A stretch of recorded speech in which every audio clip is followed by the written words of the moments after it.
नमस्कार। संस्कृत साधना चैनल में आपका स्वागत है। आइए यूपी टीजीटी के पुराने जो प्रश्न पत्र हैं उनका हल की जो सीरीज चल रही है उसी क्रम में आज फिर से 2003 में टीजीटी का जो प्रश्न पत्र आया था, परीक्षा हुई थी, उसके सभी प्रश्नों को देखते हैं और उसका समाधान करते हैं। बहुत से प्रश्न इन परीक्षाओं में आ जाते हैं, तो क्या उसका उत्तर रहा सही, किस प्रकार के प्रश्न आए, ये आप स्वयं आकलन करें, अपनी तैयारी विधिवत करें। चैनल पर यदि आप नए हैं तो चैनल को सब्सक्राइब करें और इस वीडियो को अंत तक देखें। इसका पीडीएफ भी आपको मिल जाएगा और मित्रों को शेयर करें। आइए देखते हैं प्रश्न पत्र का पहला प्रश्न। अंतःकरणतत्त्वस्य दंपत्यो स्नेह संश्रयात् आनंदग्रंथिरेको य अपत्यमिति पठ्यते। यहाँ अपत्यम शब्द का अर्थ है। 4 ऑप्शन आप देख पा रहे हैं, ए बी सी डी। अपत्यम का अर्थ होता है संतान, तो बी इसका ऑप्शन सही हो जाएगा, संतान।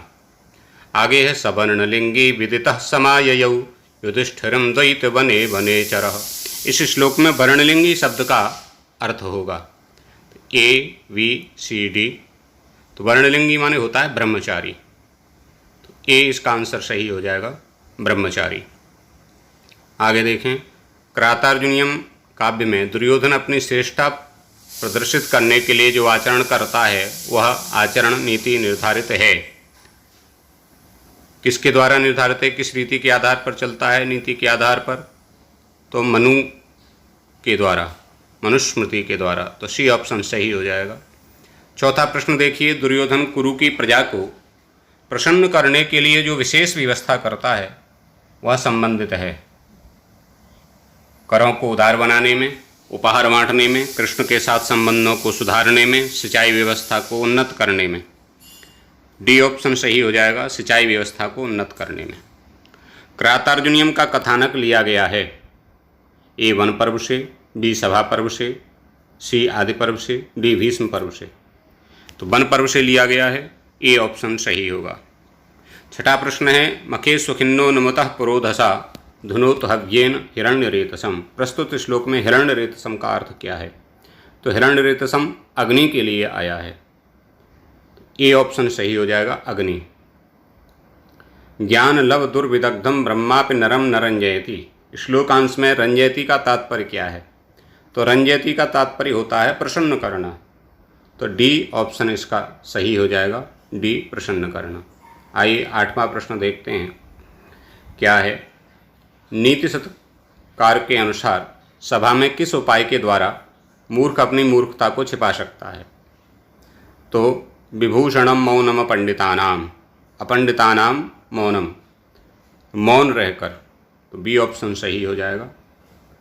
आगे है, मूर्धनि वा सर्वलोकस्य सीर्यते वन एववा। श्लोकांश में मूर्धनि शब्द का अर्थ है, तो मूर्धनि माने होता है सिर पर, ऊपर, तो ऊपर मस्तक, सी ऑप्शन सही हो जाएगा। उत्तर रामचरितम की कथावस्तु प्रारंभ होती है। उत्तर रामचरितम की जो कथावस्तु है वो प्रारंभ होती है, उत्तरार्ध का भाग है, राम द्वारा सीता के निर्वासन से। तो बी जो इसका ऑप्शन है, बी ऑप्शन सही हो जाएगा, राम द्वारा सीता के निर्वासन से। आगे देखें, उत्तर रामचरितम में पात्रों की संख्या है। ये कई बार प्रश्न पूछा है और ये आपको ध्यान भी रखना चाहिए। तो 30 है पात्रों की संख्या, 30, तो बी ऑप्शन सही हो जाएगा। 12वां प्रश्न देखिए, उत्तर रामचरितम में वर्णित तमसा और मुरला हैं। तमसा और मुरला क्या हैं? तो 2 नदियां हैं। ये तमसा और मुरला 2 नदियां हैं, तो बी ऑप्शन सही हो जाएगा, 2 नदियां। 13वां प्रश्न है, उत्तर रामचरितम नाटक के तृतीय अंक में प्रधान रस है, कौन सा है? तो उत्तर रामचरितम में करुण रस प्रधान है, एको रसः करुण एव निमित्त भेदात्। ए ऑप्शन सही हो जाएगा, करुण रस। छाया अंक उत्तर रामचरितम का कौन सा अंक है? किस अंक को छाया अंक कहा जाता है? तो आप सब जानते ही हैं, तृतीय अंक का दूसरा नाम है छाया अंक, तो बी ऑप्शन सही हो जाएगा, तृतीय अंक। 15वां प्रश्न है, ईदृशानाम विपाकोपि जायते परमाद्भुतः। यह कथन किसका है? तो ये कथन है मुरला का। ए ऑप्शन सही हो जाएगा, मुरला का कथन है। आगे देखें, विपाक शब्द का अर्थ है ईदृशा नाम विपाकोपी जायते परमाद्भुता। इसमें विपाक शब्द का अर्थ पूछा है, शब्दार्थ भी पूछता है। तो विपाक शब्द का अर्थ होता है दुरावस्था, तो दुरावस्था डी ऑप्शन सही हो जाएगा। आगे देखें, 17वां प्रश्न है, उत्तर रामचरितम के तृतीय अंक में दो पात्रों के परस्पर संवादों में नाटकीय तत्वों का परिचय मिलता है। तो ये दो पात्र हैं, तो कौन से दो पात्र हैं? तो उत्तर रामचरितम में तीसरे अंक में दो पात्र प्रारंभ करते हैं वार्तालाप को, तमसा और मुरला। तो कहती है ना सखी तमसे, तो तमसा और मुरला सी आंसर सही हो जाएगा। 18वां प्रश्न है, पौलस्तस्य जटायुषा विघटितः। श्लोक में पौलस्तस्य से तात्पर्य है पुलस्त के नाती रावण के लिए आया है, बी ऑप्शन सही हो जाएगा। पौलस्तस्य माने रावण। मेघदूतम में किस राजा का उल्लेख मिलता है? तो मेघदूतम में उदयन का नाम आता है। उज्जैनी का जब वर्णन होता है उज्जैन में, तो वहाँ उज्जैन में वृद्ध लोग उदयन और वासवदत्ता की कथाएं सुनाते हैं, तो उदयन का नाम आता है। ए ऑप्शन सही हो जाएगा। 20वां प्रश्न है, प्राप्ते मित्रे भवति विमुखा किम पुनर्यस्तथोच्चैः। यह श्लोकांश उद्धृत है। तो ए मेघदूतम से है, या विज्ञान शाकुंतलम से है, क्रातार्जुनियम से है, शिवराज विजयम से है। तो ये मेघदूतम की पंक्ति है। ए ऑप्शन सही हो जाएगा। अनुसुईया और प्रियंवदा हैं, क्या हैं, कौन हैं? तो शकुंतला की सखियां हैं। ए ऑप्शन सही हो जाएगा।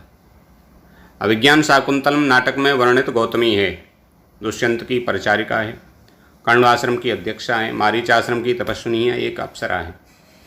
तो बी ऑप्शन सही हो जाएगा, कण्व आश्रम की अध्यक्षा। 23वां प्रश्न देखिए, दुष्यंत के साथ शकुंतला का विवाह संपन्न होने पर उसकी सखियां हो जाती हैं। विवाह हो जाने पर सखियां प्रसन्न हो जाती हैं। ए ऑप्शन सही हो जाएगा। तपोधनम वेत्सन माम उपस्थितम, यहाँ तपोधन शब्द प्रयुक्त हुआ है, किसके लिए? तो दुर्वासा के लिए प्रयुक्त हुआ है। सी ऑप्शन सही होगा, दुर्वासा। गच्छ पादयो प्रणम्य निवर्तनम, यह कथन है। तो ये अनुसुईया ने प्रियंवदा से कहा है दुर्वासा के साप के बाद कि जल्दी जाओ, उनके पैरों में प्रणाम करके उनको लौटा करके लाओ। अनुसुईया का प्रियंवदा के प्रति। ए ऑप्शन सही हो जाएगा। 25 के बाद 26वां प्रश्न देखिए, शकुंतला की शाप मुक्ति का कारण है। तो शाप मुक्ति का कारण बताया, अभिज्ञान व भरण दृष्टेन शापम निवर्तस्य, तो अंगूठी हो जाएगा। डी ऑप्शन सही है। शिवराज विजयम विभक्त है, डी ऑप्शन सही हो जाएगा। निश्वास एवं विरामों में विभक्त है। 28वां प्रश्न देखिए, नीति शतककार के मतानुसार क्रोधी राजा के प्रिय होते हैं उसके अपने परिजन, उसके घनिष्ठ मित्र, उसके निजी सेवक, या कोई भी व्यक्ति नहीं। क्रोधी राजा का प्रिय कोई भी व्यक्ति नहीं होता। डी ऑप्शन सही हो जाएगा।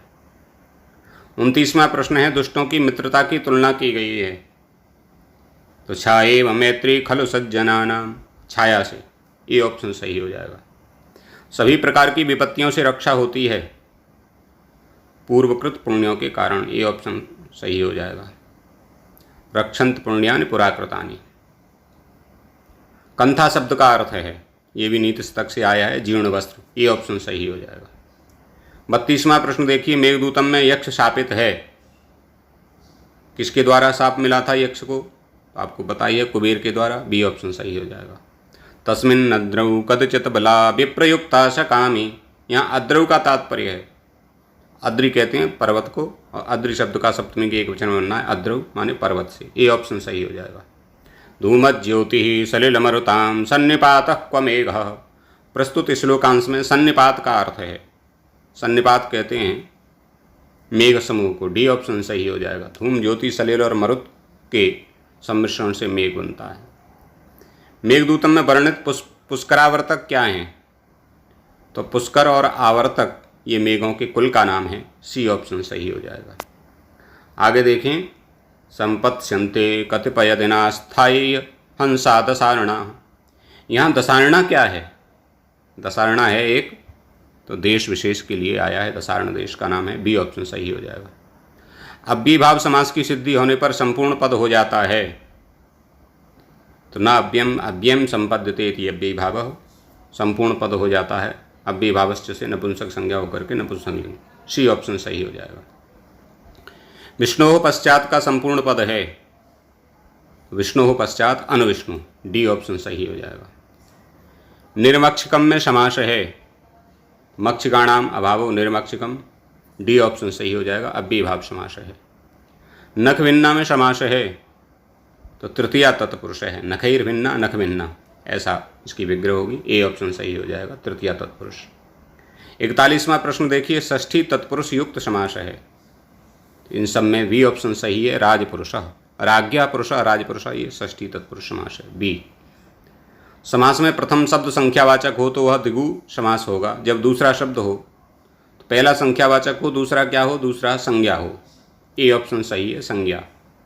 पीताम्बरा में समास है, बहुत बार आया है ये प्रश्न, बहुब्रीहि समास है, पीतम अम्बरम यशसा पीताम्बरा, ए ऑप्शन सही हो जाएगा। बालक शब्द का द्वितीय बहुवचन का रूप है, तो बालकः बालकौ बालकाः, बालकम बालकौ बालकान, बालकान बनेगा, सी ऑप्शन सही हो जाएगा, बालकान। कवि शब्द का पंचमी एक वचन का रूप है, कवेह बनेगा, ए ऑप्शन सही है, कवेह।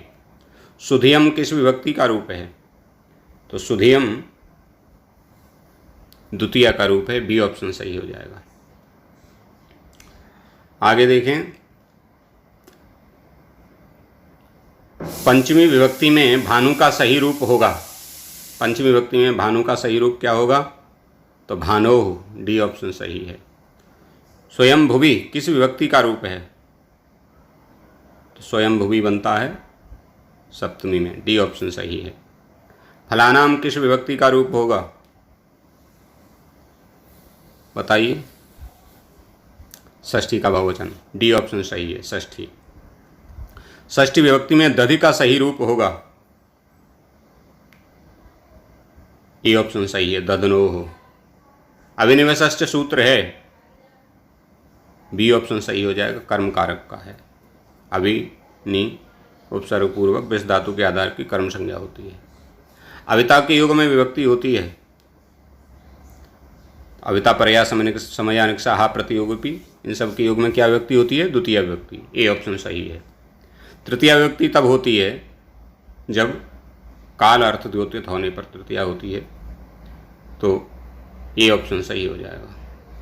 एनांग विकार सूत्र है, तो किसी अंग के विकार होने पर तृतीया विभक्ति होती है, उसमें करण कारक का है, ए ऑप्शन सही है। बालकाय मोदकम रोचते वाक्य में बालकाय में कौन सी विभक्ति है, चतुर्थी विभक्ति है, ए ऑप्शन सही है। जब क्रुद्ध तथा दुह धातु उपसर्ग सहित हों तो जिससे क्रोध प्रति क्रोध या द्रोह किया जाता है वह हो जाता है, बहुत इंपॉर्टेंट प्रश्न है ये, एक वार्तिक है, वहीं ध्यान रखना, क्रुद्ध दुहो पसृष्टयोः कर्म, उससे कर्म संज्ञा हो जाती है। वैसे क्रुद्ध और दोह धातु के युग में चतुर्थी विभक्ति होती है, किंतु क्रुद्ध और दोह धातु जब उपसर्ग सहित होंगी तो फिर उसमें कर्म संज्ञा हो जाएगी, सी ऑप्शन सही है, कर्म संज्ञा। अपादान कारक मूलतः प्रयुक्त होता है, अलग होने में ध्रुवम अपाय अपादानम है, तो वियोग के अर्थ में बी ऑप्शन सही है। आगे देखें, धातुएं कितने प्रकार की होती हैं, तो परस्मैपदी, आत्मनेपदी, उभयपदी, 3 प्रकार की होती हैं, सी ऑप्शन सही है। आसन्न भविष्य के लिए प्रयुक्त होता है, लिट लकार भविष्य के लिए प्रयोग होता है, भविष्य काल के लिए, सी ऑप्शन सही है। 60वां प्रश्न देखिए, भूधातु का रूप लोट लकार मध्यम पुरुष एक वचन में होगा, तो भवतु भवताम भवन्तु भव भवतम भवत, एक वचन में बनेगा भव, ए विकल्प सही है। भूधातु लिट लकार प्रथम पुरुष एक वचन में रूप होगा, तो बभूव बहुवतु बभूवुः, तो बभूव हो जाएगा, ए विकल्प सही है। गम धातु लिट लकार मध्यम पुरुष बहुवचन में रूप मध्यम पुरुष बहुवचन में रूप होगा, तो जगाम जगमतु जगमुः और जगमिथः जगमतु जगम, सी विकल्प सही हो जाएगा। 99 का संस्कृत शब्दात्मक रूप होगा 99, ए विकल्प सही है, नवनवति ही। तुम कुसुमपुर जाओ का संस्कृत में अनुवाद, बी विकल्प सही हो जाएगा, त्वम कुसुमपुरम गच्छ। किम करवाणते का अर्थ है, 65वां प्रश्न देखिए, तो ते माने तुम्हारे लिए, ते तब, तो मैं तुम्हारे लिए क्या कर सकता हूँ, ये ए आंसर सही हो जाएगा। एतद आसनम आस्यताम का अर्थ क्या हो जाएगा, तो बी विकल्प सही है, यह आसन ग्रहण करें। संस्कृत व्याकरण में मूलतः स्वरों की संख्या होती है, तो ये ध्यान देने की बात है। मूलतः 5 स्वर हैं, आ ई उ और रील री, 5 स्वर हैं। आगे देखें, संधि है, संधि 2 वर्णों के बीच में है या 2 पदों के बीच में है, तो 2 वर्णों का मेल संधि कहलाता है। संधि के कारण हो सकता है लोप हो सकता है, कोई नया वर्ण हो सकता है, 2 में से एक का द्वित्व हो सकता है, तो ये सभी कार्य हो सकते हैं, इसलिए डी ऑप्शन सही हो जाएगा, उपयुक्त तीनों परिवर्तन। स्वर संधि का परिणाम ओ होगा, तो ओ गुण संधि है, आ के बाद या आ के बाद ऊ या ऊ हो तो ओ हो जाएगा, ए विकल्प सही है। यदि आ अथवा आ के बाद ई अथवा ई आए तो होगा, ए विकल्प सही है, ए होगा।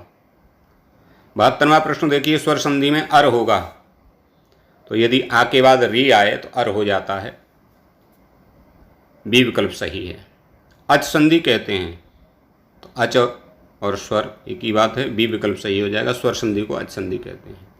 मातृ धन औदार्यम का शुद्ध रूप क्या होगा, तो मातृ धन औदार्यम में है, एक अणची से यण संधि हो जाएगी, मात्रौदार्यम बन जाएगा। नायका का संधि विच्छेद है, तो नई धन अकह नायकः, डी विकल्प सही होगा। स्तोश्चनाश्चु सूत्र के अनुसार संधि रूप है, तो स्तोश्चनाश्चु सूत्र का क्या उदाहरण है, सी विकल्प सही हो जाएगा, हरिष्येते। शिवराज विजयम काव्य की रीति है, शिवराज विजयम पांचाली रीति में लिखा गया है, ऐतिहासिक उपन्यास है। आगे देखें, शिवराज विजयम काव्य का प्रारंभ होता है, ए विकल्प सही हो जाएगा, सूर्योदय वर्णन से प्रारंभ होता है। 79वां प्रश्न देखिए, गोपीनाथ हैं, बी विकल्प सही होगा, अफजल खां के दूत के रूप में गोपीनाथ आए हैं। चंद्रापीठ किस ग्रंथ का नायक है, सुकनासोपदेश है नहीं, कादंबरी का ही भाग है सुकनासोपदेश, कादंबरी इसमें है, बी विकल्प सही हो जाएगा, कादंबरी। कादंबरी में किसके 3 जन्मों का वर्णन मिलता है, तो चंद्रापीठ के 3 जन्मों का वर्णन प्राप्त होता है कादंबरी में। वैशंपायन की प्रेमिका थी, वैशंपायन की प्रेमिका महाश्वेता थी, बी विकल्प सही है। कादंबरी में वर्णन नहीं है, नहीं पूछा है, आछोत सरोवर का, पंपा सरोवर का, सालमली वृक्ष का या देवदारू का, देवदारू का नहीं मिलता है, डी विकल्प सही हो जाएगा। शिवराज विजयम किस विधा में लिखा गया ग्रंथ है, तो ये उपन्यास है, बी विकल्प सही होगा। ऐतिहासिक उपन्यास के रूप में शिवराज विजयम को जाना जाता है, जो पंडित अंबिकादत्त व्यास जी के द्वारा लिखित है। 85वां प्रश्न है, तिलक मंजरी के लेखक हैं, तो तिलक मंजरी के लेखक धनपाल हैं, सी विकल्प सही हो जाएगा। 2003 में जब परीक्षा हुई थी तो 85 प्रश्नों का ही प्रश्न पत्र आया था, सभी प्रश्नों की व्याख्या हमने आपके सामने प्रस्तुत की। यदि वीडियो आपको अच्छा लगा हो तो इसको लाइक और शेयर अवश्य करें और इन प्रश्नों को विधिवत तैयार करें। आगे फिर एक प्रश्न पत्र को लेकर के उपस्थित होंगे, तब तक के लिए नमस्कार।